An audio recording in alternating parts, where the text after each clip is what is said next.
beliefs according to the theoretical framework of Bandura and many other researchers, it really does impact or indicate teacher effectiveness. So if we want positive student outcomes, we need to look at teacher effectiveness. And in order for us to look at teacher effectiveness and evaluate that, we also need to look at what their belief systems are and how confident are they in their ability to affect change with students. Additional research is needed about teacher self-efficacy so that we can inform the professional development program and the support that we offer in the school district, as well as other. I'm hopeful that nearby school districts will be able to glean some information from our data and support their teachers and thereby support their students. So this research will advance literature and teacher education on the topic of teacher self-efficacy beliefs. It will also advance knowledge about the culturally responsive teaching self-efficacy tool or instrument that I use. It was developed by Dr. Sawadi out of the University of Texas.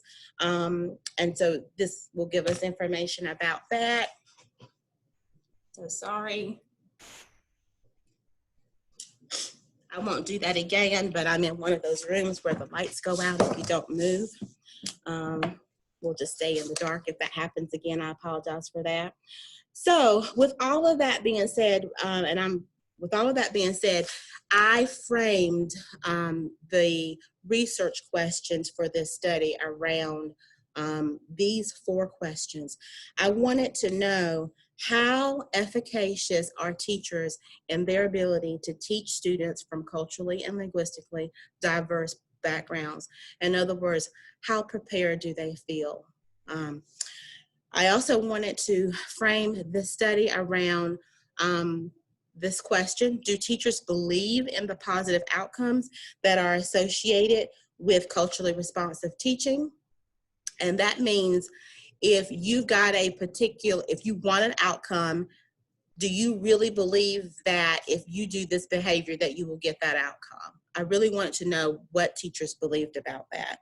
Thirdly, I wanted to know if the implementation of the district-sponsored professional development program had an impact on student achievement as measured by the 1920 reading, math, and science benchmark assessments in grades 3 through 8.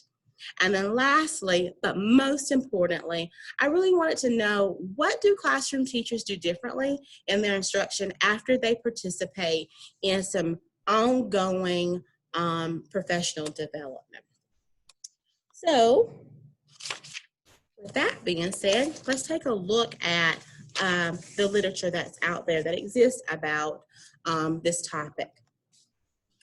So I framed this study on basically 3 theoretical or conceptual frameworks.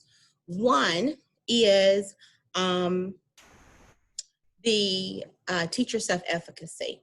So it's really important to understand what teacher beliefs are and how they impact instructional practices and achievement. So I framed this study around Bandura's work. He basically said that if you have effective professional development models coupled with culturally and linguistically responsive professional development, then you should get the end product of improved teacher self-efficacy. Another framework that I looked at was Geneva Gay's 2002 Culturally Responsive Pedagogy.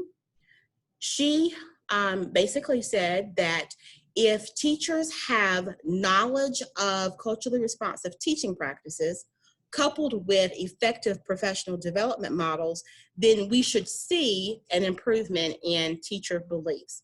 We should see teachers' confidence about their abilities increase.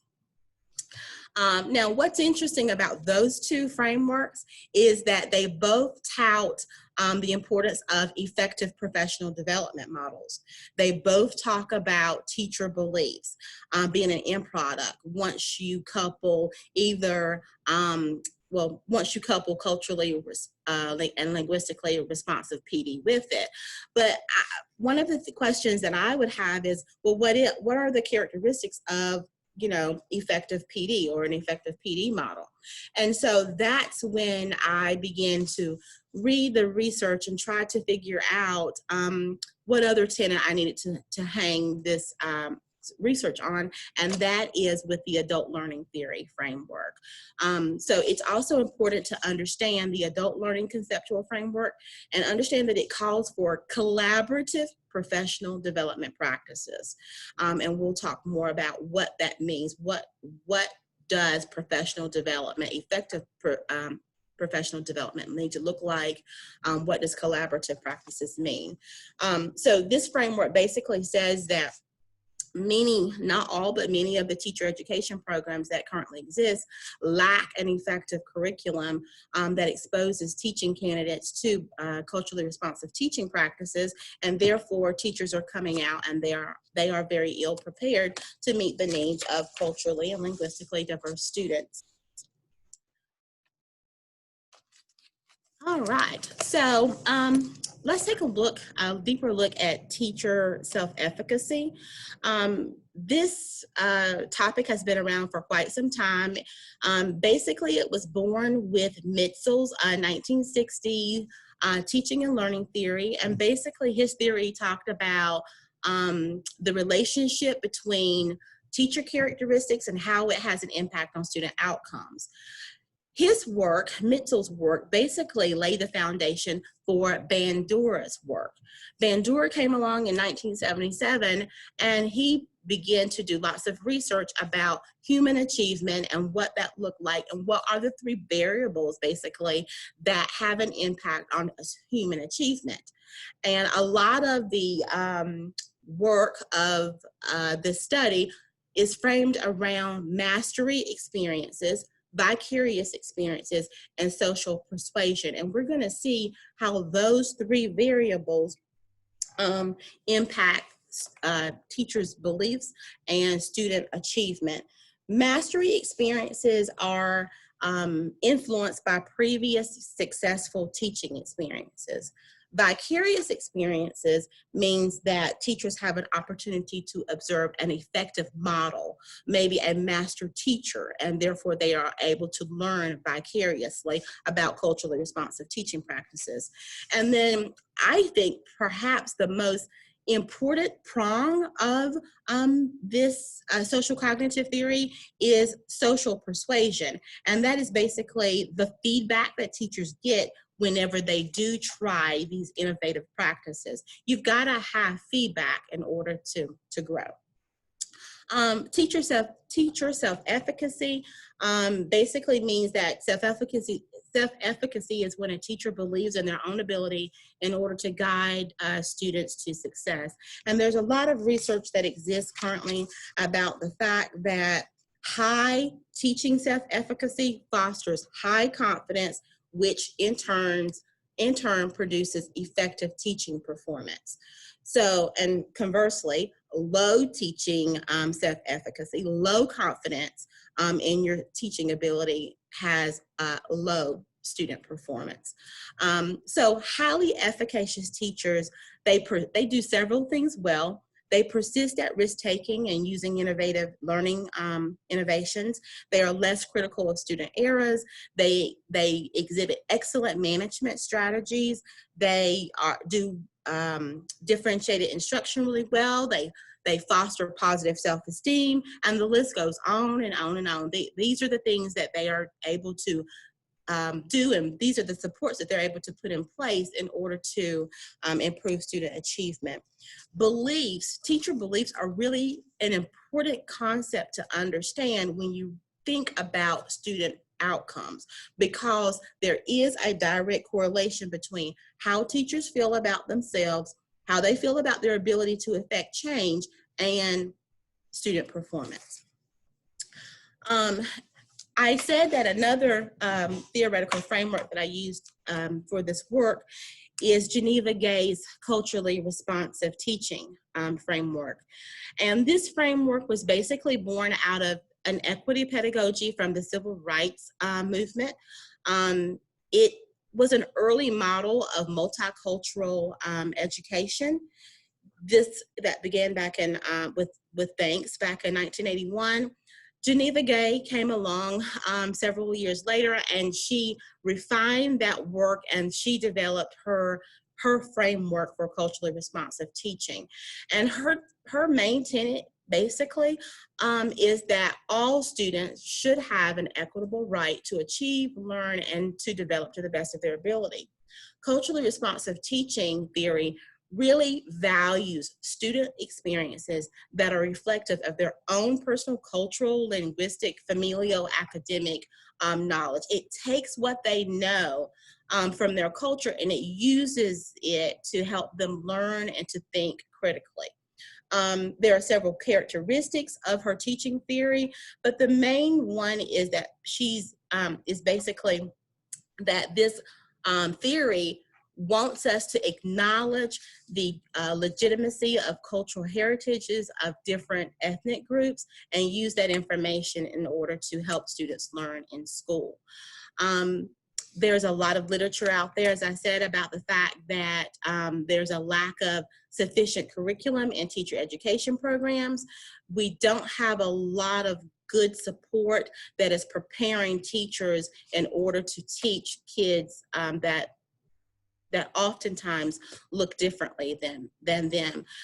We have two studies here. Evans' findings from his 2017 work indicate that a lack of interaction with college instructors, there was a lack of interaction with college instructors to give teaching candidates the necessary skills training that they needed. They spent a lot of time talking about theory instead of actually practicing in a classroom. And then this work, this idea was later confirmed by Sawati in 2011 with his study. He did a very similar study about teacher self-efficacy and found that the people in the study indicated that there wasn't a lot of practicing that was going on. There wasn't a lot of transfer of their skills. Bandura and Rosenthal and Zimmerman suggest that we need to be designing learning tasks that include modeling opportunities for teachers to observe master teachers in order for their skills of culturally responsive self-efficacy to increase. And one last theorist that I think his work really contributes to some of the results that I saw in this study are Lee's cultural worker continuum. And basically he says that when teachers are learning about culturally responsive teaching, they basically go through 3 stages. First, they learn about themselves and they learn about others, and that's known as cultural reconciliation. And then teachers go through a stage where they're basically developing competencies and skills so that they can bridge the difference in instruction. And then lastly, they are motivated to become change agents, and then they are skilled continuum workers. Skilled cultural workers, excuse me. And then lastly, something important to keep in mind about this theoretical framework is that it is important to observe and to interact with others. Adults learn best whenever they are actually observing and interacting with others in a social context where they can they have the opportunity to see models, and they have the opportunity to observe others. In fact, teachers are saying that they want learning experiences where they can immediately use what they're learning in their classrooms. They want opportunities to talk with their colleagues about practices and problem solve in interactive settings so that they can reflect on their own teaching capacities. And it's important to note that Smith's work lets us know that effective professional development needs to occur over time. It doesn't need to be a one and done. It needs to be ongoing in order for it to be effective. And an interesting, well, it's not really interesting, something that I came across of Palaio's work, she examined how teacher beliefs change over time, i.e. you need professional development that is systemic, that occurs over time. Her findings from her work indicated that with the development, findings indicated that with development that included modeling by skilled models, there was a direct impact on teaching student outcomes. So the modeling, the observation is critical. And what was interesting about this is that in her study, she found that the race and the ethnicity of the teacher does not influence the teacher being more culturally or linguistically responsive. It doesn't matter about your race. It's all about your skill set and if you're able to translate your knowledge into the classroom. I thought that was interesting. And then lastly, Oja's work identifies key elements of adult learning. He says that effective adult learning systems need to have concrete experiences, continuous available supervision, encouragement, so that teachers can try complex things, but they do this with the support and by receiving feedback while they are implementing. So that is a lot of information, but that's basically, those are the conceptual frameworks that this study is framed around. The three are teacher beliefs. How does that impact teachers, their ability to teach, to teach culturally diverse students? Geneva Gay's culturally responsive teaching practices. And then lastly, adult learning theory. What does effective PD need to look like? So we begin with chapter 3, my methodology. How did I design this research study in order to get the answers to those 3 questions, or excuse me, those 4 questions that I had? I thought the best way to do that was to start with a mixed methods evaluation model, which basically means that I get the best of both worlds. With a mixed methods research design, I got to collect quantitative data as well as qualitative data. And the idea is that by doing both of those research designs, you really get a deep understanding of the data. So the research site in which this study was done is in a suburban school district in the Piedmont region of North Carolina.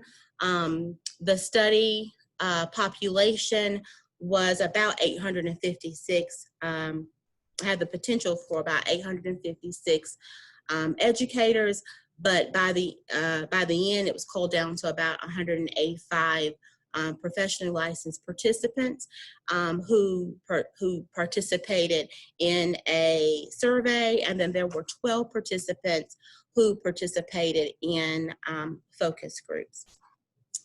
I used a couple of different instruments in order to collect data. One I used with the permission of Dr. Sawadi, as I said earlier. It was called is called the Culturally Responsive Teaching Self-Efficacy Scale. It is a 41 question teacher survey. And then I also use the Culturally Responsive Teaching Outcome Expectancy Scale, as well as use the format of focus groups and reviewed benchmark data from tests, reading, math, and science tests from the fall and the spring. So I designed this study to occur in 3 phases. Really, each phase was supposed to explain a previous stage. So it was an explanatory mixed methods model.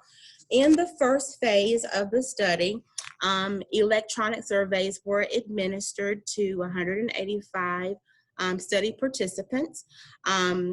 It was administered electronically. It included 3 parts: a demographic survey, which asked questions about gender, diversity experiences growing up, etc., credentials that they have, and then it went into the teaching self-efficacy scale, asking questions about what their beliefs are, how confident are they that they will effect change on student outcomes. And then lastly, it asked about outcome expectancies. So once all of that data was gathered in the first phase of the study, then I went and transitioned into the qualitative phase. And I did that by culling that information from the quantitative data from the first phase and administered a random sampling to invite 12 participants to participate in focus groups. The random sampling enabled me to, it was a stratified random sampling. It enabled me to choose or invite participants who had high self-efficacy beliefs, medium, as well as low self-efficacy beliefs. It also enabled me to invite participants who had not participated in the professional development model that was offered by the district, as well as those who had participated in the model.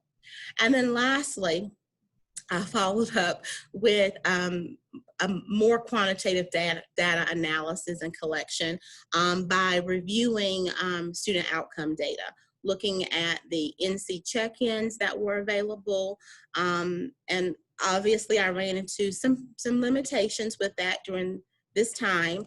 I had anticipated being able to have 5 data points for each student, but due to unforeseen circumstances, was only able to collect 2 data points. Okay, I've gone through this information already. The third component of the survey had 29 questions. I should talk quickly about the scale. The scale that was used was a scale of 1 to 100. This is better than a 5-part Likert scale because you have a better probability that you're going to get a true representation or a true answer, and people are not going to just choose the same answer over and over again. Okay, let's get to the interesting part. You probably really wanted to know, what did we find out? So we found out a plethora of information that I'm going to aim to share with you quite quickly. So the first thing that we found out was that when we looked at teacher self-efficacy, how confident are you in your ability to teach diverse students? There was a range of means. Each person's data gave me a mean score. So I was able to identify those beliefs that teachers had that they were very confident in, as well as those beliefs that they were not confident in. And I was able to identify 34%. 34% of the items that were on the scale indicated that there was an area of need. The total mean score was 74.58. The areas that I would like to highlight, because again, remember that this is a 41 item instrument. These are the 3 areas that teachers felt most efficacious about collectively in the district. Teachers feel really confident about being able to help kids feel like they are important members of their classroom. They also feel really confident in their ability to build trust with students and develop personal relationships with students. However, they are not quite as confident about these tasks. They're not confident in being able to design a lesson that shows how other cultural groups have made use of mathematics. They're not able to help teach students about their culture's contribution to science, and they're not able to praise English language learners for their accomplishments using a phrase in their native language. Now, when I dug a little bit deeper and looked and conducted a data analysis, I looked at the mean scores of all of the participants collectively and compared that to the group of participants who participated in the professional development, and as well as the people who did not. And I saw a difference. And basically what I saw is that the people who participated in the professional development had higher mean scores. So they were more confident in their ability to effect change. Research question number. Real quickly, Lenora. So that seems to indicate that the staff development or the professional development does increase teacher advocacy. Is that what you would say? Yes, sir. That is exactly what I would say. And that data was confirmed and triangulated with my focus group data as well. The second question, do teachers believe in positive outcomes that are associated with their teaching? Lots of data was gathered here. There were higher mean scores on this particular instrument, so I had to do some different types of grouping, as you can see here, in order to figure out what are our areas of need, and this is what we came up with. You see the mean scores are as high as 92 and go as low as 74, much higher than the other instrument. What areas are teachers, how certain are they about outcomes? So they are confident, if you take a look at the bottom two, they are most confident that a positive teacher-student relationship can be established by building a sense of trust with students. They also think that student self-esteem can be enhanced when their cultural background is valued. However, they don't buy into the fact that if you change the structure of your classroom so that it's compatible with the home culture of the students, they don't think that that's going to increase their students' motivation to come to class. And collectively, teachers across the district, educators across the district, don't think that the frequency with which students' abilities are misdiagnosed will decrease if they're able to interpret standardized tests with caution. Educators also don't believe that they should be encouraging students to use their native tongue or their native language. They don't think that that will help them maintain their culture, and they don't think that acknowledging the ways that school culture is different from home culture, they don't think that that is going to decrease discipline problems. Again, when you look at the mean scores between people who participated in the professional development and people who did not, you see that there is a difference. So, and the difference is that people who participated in the professional development have, they are certain that outcomes will produce positive results, whereas people who did not participate in the professional development, they're not confident that certain behaviors are going to produce a certain outcome. Does implementation of the district-sponsored professional development have an impact on reading, writing, and math benchmarks? You probably know the answer to this already. I took a look at grade 3 reading and math outcomes, and what's interesting to note here is that it was basically, I was going to say it was inconclusive, but that's not true. There were, if I'm not mistaken, there were 4 or 5 teachers who participated. And when I say I participated, there were 43 teachers, but whenever I culled it down, there were only certain teachers that taught and tested grades or participated in the PD, et cetera, et cetera. So basically what I found out from the 3rd grade data is that people who did not participate in the PD, they had higher mean scores than the people who did participate in the PD.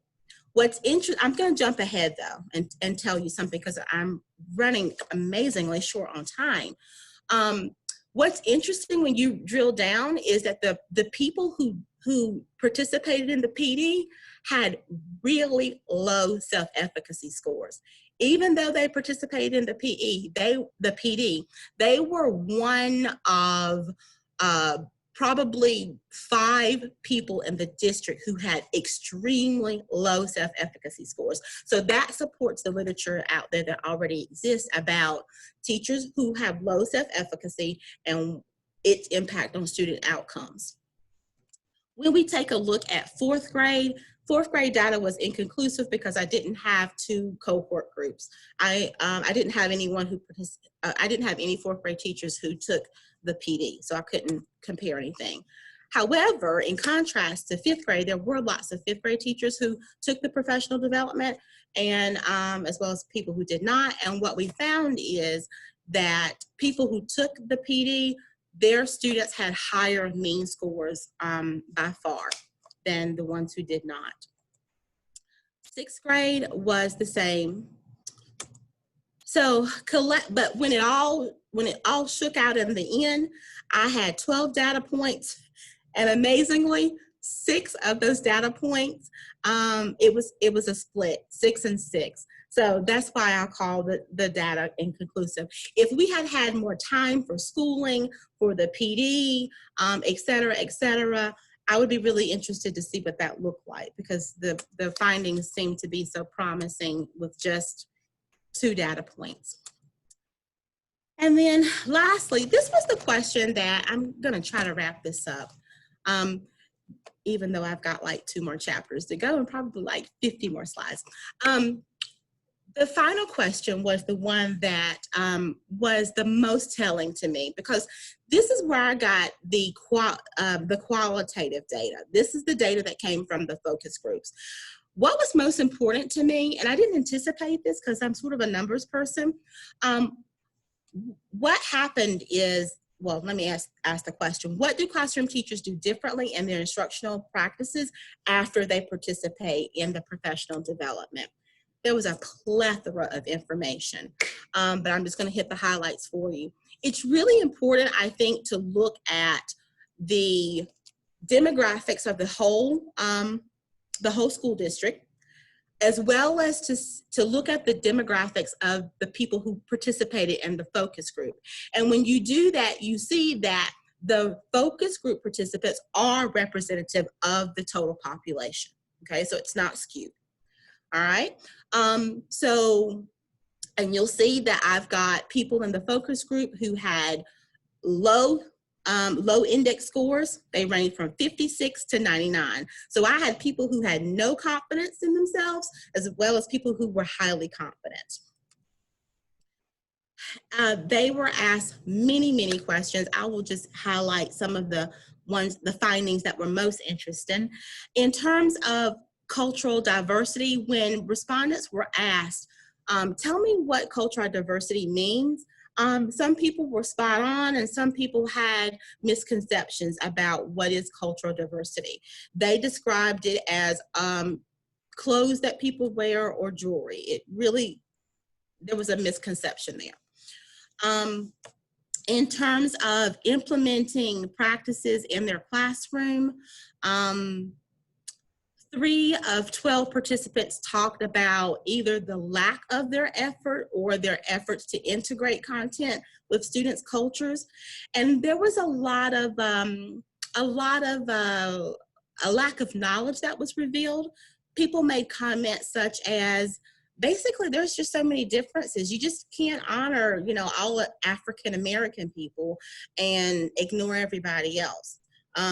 Or they made comments like, what am I supposed to do, hang a Mexican flag in my room? I don't want to offend anybody. So there's a lot of, a lack of understanding that was revealed. 6 of 12 participants indicated that they either felt more comfortable or more confident to teach after they to teach culturally responsive, culturally diverse kids after they participated in the PD. People made comments like, every time we met, I learned more. And when you learn more and you know more, you do better. I felt more comfortable this year, way more comfortable this year. Like, my confidence has really gone up. Well, I would say my confidence, I can't read that because y'all are in the way. I'm sorry. I tried, one person indicated that she tried to do her same Black History unit. She got a lot of backlash. A lot of the participants talked about the fact that they were really fearful that they would get backlash from their teachers and their colleagues because they were white women trying to teach about someone else's culture. So there was a lot of fear that prevented them from doing, enacting and implementing culturally responsive practices. I am cognizant of the time, so I'm just going to try to skip through this really quickly. We talked about influential role models. Who influences, who has been a positive, or what has been a positive influencer on you? What has been a negative influencer on you? And whenever we talked about positive influences, people talked about the fact that they were part of multicultural families. Their adopted sister was Chinese, or that their brother married someone who was from a different race. And so their family is sort of like a melting pot. But even though their family is a melting pot, they really continue to feel anxious about not wanting to offend anyone. People talked about their grandparents being role models, but overwhelmingly, the factor that really had a negative impact on someone's confidence in terms of culturally responsive teaching, it ranked, the overwhelming factor or negative influencer was fear. They were just fearful that they would be offended, or that they would offend someone else. And it really crippled them from being a risk taker and wanting to do anything.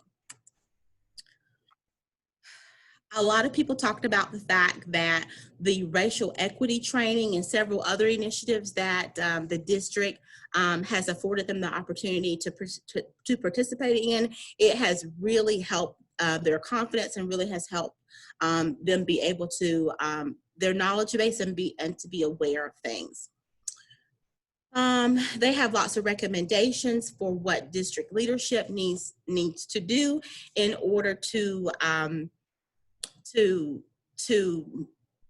grow this initiative and to meet the needs of kids. And some of those things include recruitment. Some of those things include offering professional development and not making it optional, but making it be mandatory. And then providing sort of like a supportive stance or a supportive culture in the building in order to give teachers a safety net and a safe space to try to implement and learn about culturally responsive practices. So in closing, what did I figure out? I figured out that the most effective tool, that I agree with Bandura, the most effective tool for improved student achievement are efficacious teachers who are well-trained, who are aware, who have the knowledge and the skill set that they can, so that they are prepared to teach students who often look differently than them. When educators believed in whenever educators believe in their ability to influence student outcomes, there are significantly higher levels of academic achievement. Now, there were some overall findings that I'd like to share with you. So out of all of this research, basically what the findings indicate are that there's a low level of teacher confidence in their ability to teach culturally and linguistically diverse students across the district. That's different when you look at people who have participated in the professional development. Those people indicate 50% of those people who participated in the professional development felt confident, even though they may have had some misconceptions, but they felt confident. As well as the other 50% they were not willing to say that they were confident. They just felt like they had been exposed and were made aware, and they knew that there was a lot more that they needed to learn. Other findings from the research indicate that teachers had a high level of certainty that culturally responsive practices would lead to positive student outcomes in general. Even though there were some areas of concern that could be noted, in general, teachers had a high level of certainty in positive outcomes. Study findings were inconclusive with reference to the impact of the professional development model on student outcomes due to unforeseen study limitations, mainly COVID-19. The process of learning to utilize culturally relevant pedagogy was a transformative process.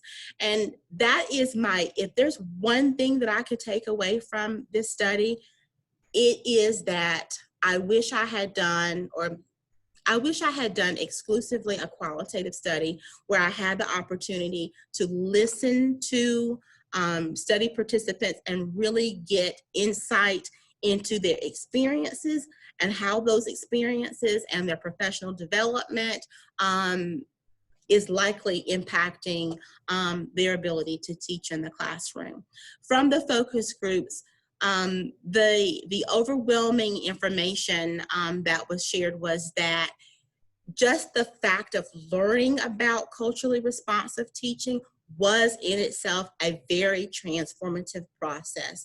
Everyone who has had an opportunity to go to REI or to participate in groundwater or to participate in the ongoing professional development talked about how they themselves have been changed and that they feel compelled and motivated to continue to work and to continue to learn and to be responsive to students' needs. That, I thought, additional research really needs to be done about that, to find out about the experiences and to listen to people, in my opinion. There is another finding is that there is a pervasive communication barrier that exists between the teaching faculty and the diverse population in the community. Over and over again, whenever you look at the teaching self-efficacy results as well as the focus group data, you hear participants talking about the fact that they are unable to communicate with their students, or they don't believe that it is that it's going to produce a positive outcome to try to honor or speak to a child or a family in a different language. The demographic data indicated that more than 80% of our faculty only speak one language. 12% of our faculty are able to speak more than one language. And focus group data indicated that people said, I can't talk to people in another language. I only know English, that's it. And these people, I'm sorry, I'm gonna keep this professional, sorry.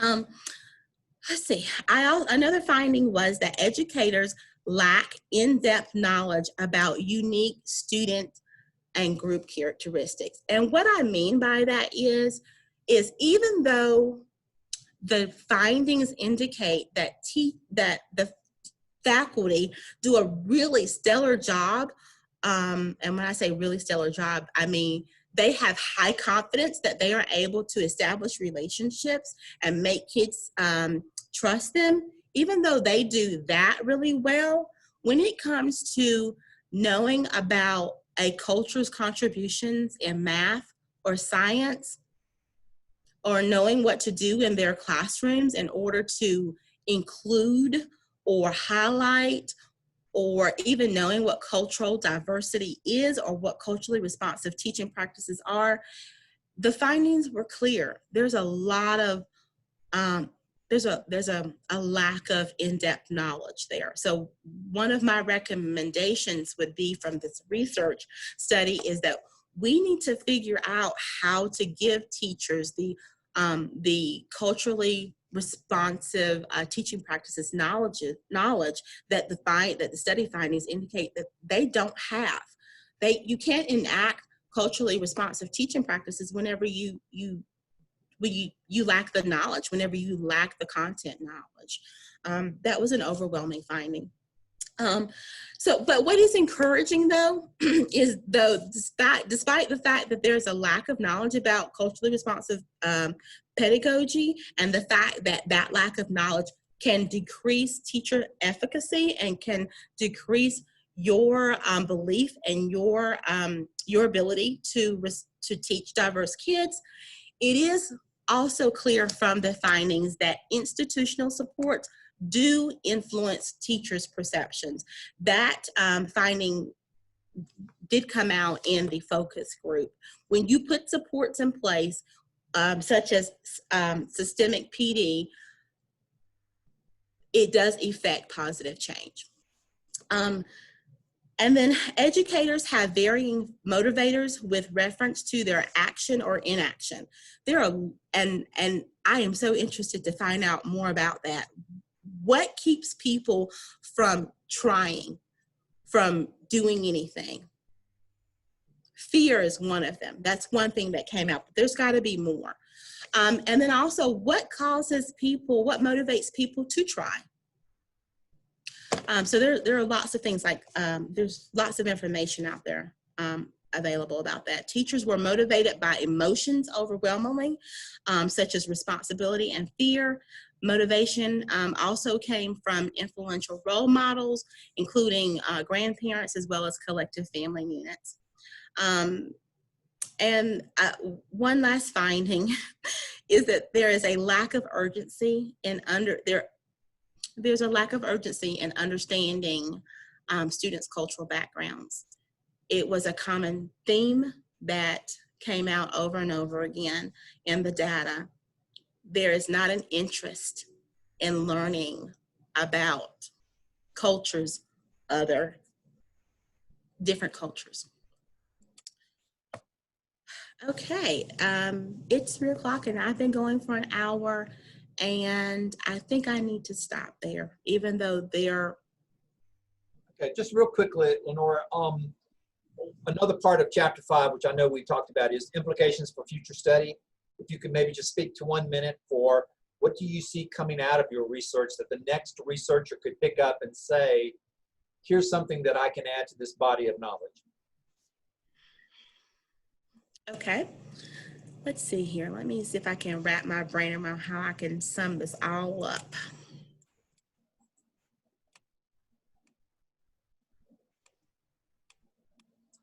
And I'm assuming that these are all slides that you're going to share with us. Okay.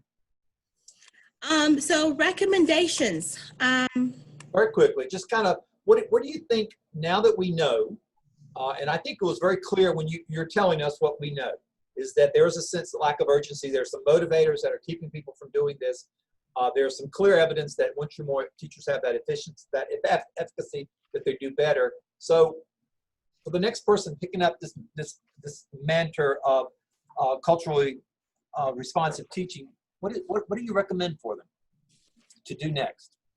I think that based on my #1 finding, that fear inhibits teachers' self-efficacy, I would recommend that we figure out a way to provide teachers with experiences that will increase their culturally responsive teaching self-efficacy.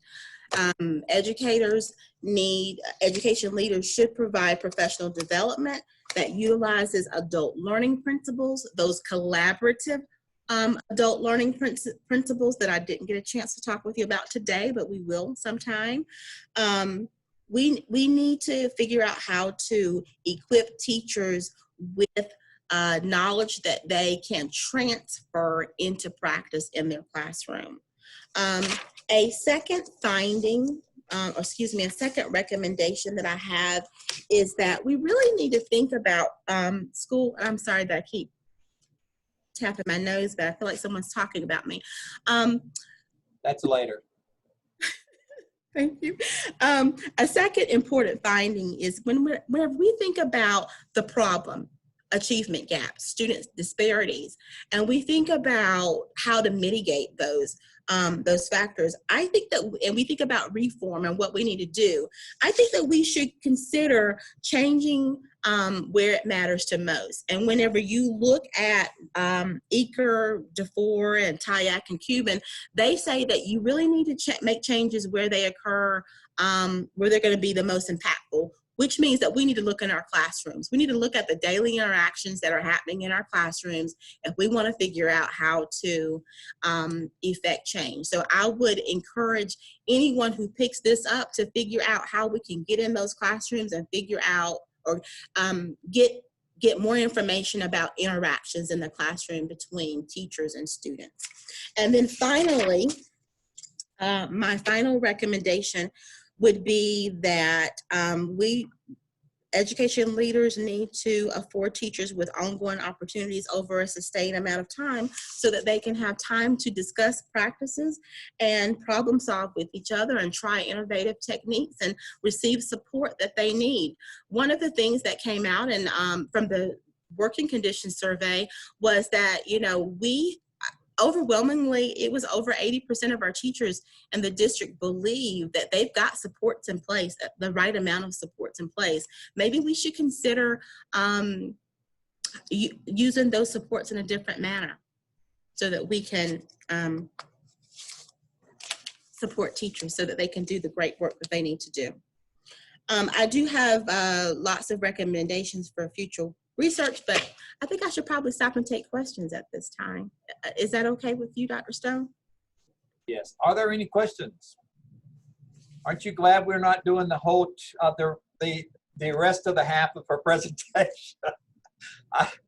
Very good job, Lenora. I'm just picking at you. You did a great job. Are there any questions though before we go into breakout sessions? I'm Zoom challenged again. If it wasn't thorough, I don't think it would be Lenore. So let me just say that. So I promise you, and I would like to soon see the rest of the presentation and read that and be able to follow up.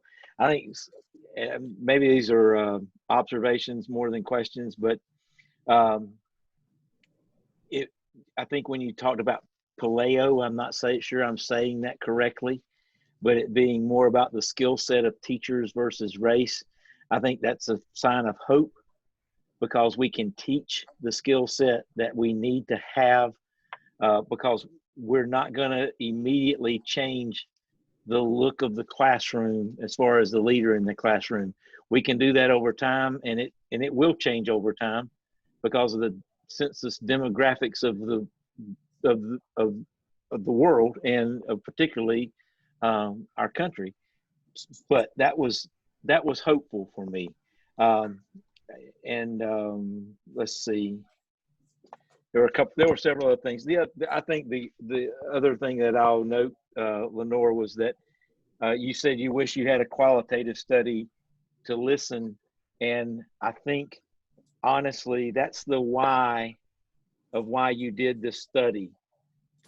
It's to, you are and will be a great ed leader because this kind of study will make you listen. And I think that's one of the things that, and I'm not practicing it right this second, but is the ed leader to listen, because I think if I've learned anything after going to the trainings I've gone to and reading what I've read and listening in other settings, is we got to listen. We got to listen to kids mainly, and then we got to listen to the adults that and help them understand why it's important that they need to change. And so I don't really have a question. I think it was a very thorough presentation. Okay. Are there any other? Jessica, Dr. Grant? Well, I was just hanging on every word, and I cannot wait to see the rest of this presentation, Lenore. Honestly, I so appreciate the effort that you put into this, and you know that my heart is in this work, so I'm anxious to learn more. I think it's interesting because today was our last text equity session, Zoom session of the summer with our new group of text equity participants. And it's interesting that I still, and I don't know if this is a question, but I'd love to hear a little bit about your insight into this fear that you spoke of, because I still sense a little bit of that fear. And, you know, even though I think we've built their knowledge and their understanding, and I think they could identify some of those critical factors of culturally responsive teaching, they could probably quote Zaretta Hammond and Geneva Gay, but it's still that apprehension. And I don't know, I'm interested to just kind of dive into that a little bit more. And were you given any indication in those in those focus group sessions that would speak to, you know, is it the white females who are most fearful? I mean, is it about sort of that socialization that we talk about, Dr. Buckwell, in our white fragility study, like, or in our book discussion? You know, it's about, kind of that binary, right? That good, bad binary. Like, I have to stay over here and be sort of neutral, right? Because I don't want to be categorized as racist, right? Like that good, bad kind of, instead of that continuum. I really want to make an impact on that piece, because I still, no matter how much we devote our efforts toward culturally responsive teaching, I still sense that kind of unwillingness to try, for fear that it may not be received. I wonder, this is probably not fair, but I suppose it all is. I wonder how much the political climate has an impact on that. I was thinking the same thing. Yeah. I was thinking the exact same thing. And I would say, given the national Black Lives Matter, given all of that, and the whole political climate we've been in for the last 3.5 years, where the society is, in my opinion, unraveling, where what's unacceptable behavior has now become a little bit more acceptable. And so I can imagine a white female teacher in Kannapolis City or in any school district that starts celebrating the culture of African Americans or Hispanic, that there might be some pushback from a parent in that class. Well, why are you spending so much time talking about the African Americans? Why are you spending something in your classroom? I mean, I can see that being a part of the fear, and it may even speak to the fear that perhaps teachers don't, and I know Kannapolis City is doing this because Lenore and I have talked about this, but a lot of districts aren't giving the support to, they're paying lip service to the efforts, and I'm sure Kannapolis City is not, because Lenore speaks extremely highly, and I've heard her speak of some of the things you all do. But I would imagine that's probably a piece in that.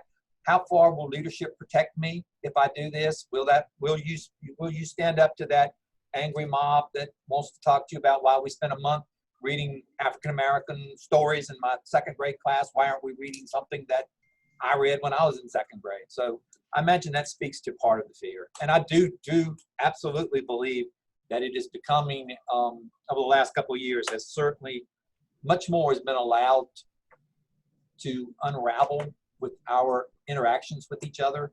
It's become a little bit more acceptable to say things and to perhaps do things that are just downright ugly.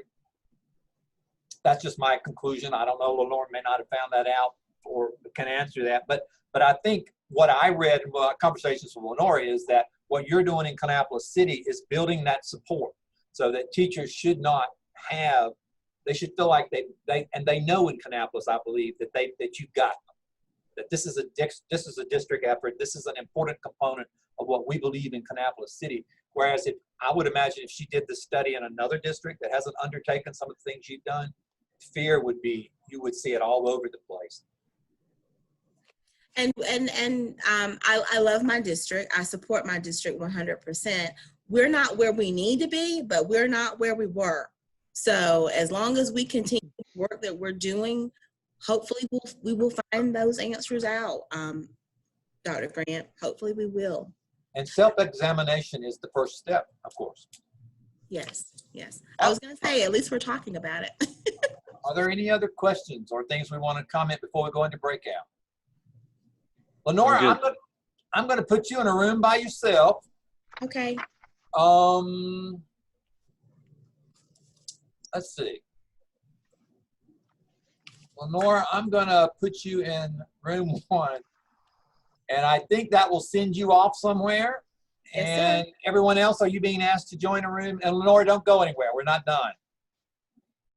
I am going to pause recording. All right. Oh, there it is. Dr. Thompson, thank you for, put your sign down. Thank you for joining us back from the breakout session. We did have an opportunity to talk about your dissertation. We were quite pleased with it. So congratulations, Dr. Thompson. Thank you. Oh, thank you so much for your support. I really am appreciative of all of your efforts and your effort influencing me to choose this topic in the first place. Thank you. And at this point, I'll give the committee an opportunity to speak. And I got to get a picture of the screen here some way or another. There we go. Here we go. Here we go. There, yay. I got a picture. We can post it. Oh, thank you. Thank you. Lenore, you have your very own hash brown. Oh my goodness. I am forever grateful to you guys. Thank you all so much. This has been the hardest thing I have ever done in my life. And I am just grateful that you were there to encourage me because I couldn't have done it without you. So thank you. Well, I think you need to know that you encourage us, you encourage me. That was truly inspirational, Lenore. And I don't know if you know what you signed up for, but I did say when we were talking that you have earned yourself lots of leadership opportunities. I've got a laundry list of things that I would love for you to lead based on your research and your work. But seriously, I am just so inspired, not just proud of you, but inspired by your work. And when we talk about building stamina and finding those sources of courage, that is what you are for me. And I am forever grateful for that. So thank you for allowing me the opportunity to serve on your committee. Thank you. Thank you, Dr. Grant. So you're now trending on Twitter. I just want to make sure you know we have. Oh my gosh, I don't even know what that is, but thank well, you. Well, it's important. No, Lenore, I don't even have words. I honest to God don't have words. You have been amazing. This study is amazing. More so, I think this study is impactful. You know, we can use this. We can work with this. You can help us work with this.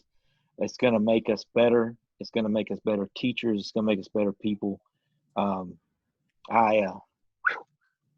Sorry, but I do this sometimes. It's just it's such an important piece of work. And it's something that, you know, I told you when we met before that I think there's a tour and a book somewhere in this. I still believe there's a tour and a book somewhere in this. So please continue this work. Please help us continue this work. Keep us on edge. I said it last week. I hope people get uncomfortable. I think this kind of study can help us be uncomfortably productive. You know, we can be uncomfortable, but we can be productive. I think Dr. Grant's, you know, work started a lot of this for us and made a lot of this possible. But man, oh man, oh man, this is good stuff. That doesn't sound very doctorly, but it's good stuff. Good stuff. It's the bones, it's the meat of it. Good stuff. Well, again, from Gardner-Webb University, I want to thank you very much, Dr. Grant, Dr. Buckwell, for being a part of this, for being a part of a successful dissertation. And again, my hat's off to Kannapolis City. I've learned a lot about you. I'm impressed with what you're doing. Lenore has certainly spoken highly of the district, and congratulations, Lenore, for a lot of hard work. You worked extremely hard, and you made it, so congratulations, Dr. Thompson. You and I need to talk. I'm going to let everyone else go, but you and I need to talk briefly. So I'm not going to end the meeting, but if you all want to zoom out, again, thank you from Gardner-Webb. Have a great school year opening, however you decide to do it. Stay safe. Wear your mask. Thank you, Dr. Stone. Exactly. Take care. Congratulations, Lenore.